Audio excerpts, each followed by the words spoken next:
Кога се работи за безбедноста во Македонија, ние и сега трпиме штета од нашата аспирација кон НАТО. Ние се уште не сме членки во НАТО, но се однесуваме како да сме најстари, најревностни членки на НАТО. Какви штети трпиме моментално? Тоа се економски штети.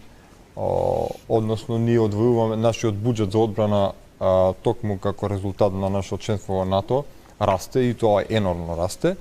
Што и допрва ќе треба да расте до 200 И милиони, 2%. допрва ќе треба да расте и тоа е огромен товар за една социјално загрозена држава како што е нашата. Но има тука и друга работа. Односно, видете, све во голема среќа дека светот, па и Иран, знае дека оваа политика на нашата влада, особено сегашната, дека не е поддржувана, односно оваа агресивна про-НАТО и про-САД политика не е поддржувана од мнозинството на граѓаните на Република Македонија и затоа Иран и други непријателски, мислам, други конфликтни земји кои што би биле во конфликт со НАТО не би не таргетирале како народ, туку би ги таргетирале нивните цели, кои што се легитимни цели, како што спомна другарот Седрак, да? Не, Христо, да, извини. Да. Значи тоа се легитимни цели и би можеле да бидат цел на Иран, но имаме тука и една друга работа, на НАТО му е потребно нашето небо и му се потребни нашите војници.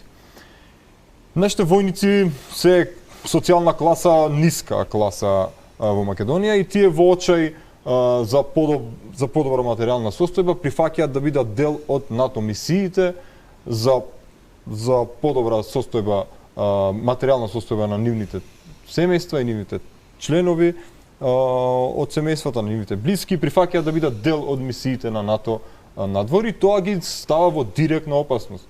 И ние имаме војници кои што се во мисии на НАТО во Авганистан, се зборуваше и за други мисии, но ете како што гледаме дека повикот на Трамп е кон НАТО членките, но би сакал да кажам дека она што Макрон го изјави пред неодредено време дека практично НАТО е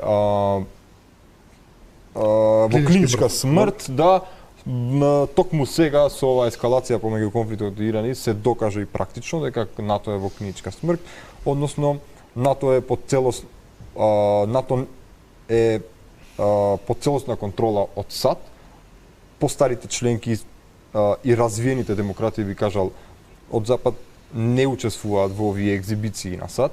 Тоа се види отворено, сите ги повлекоа своите војници.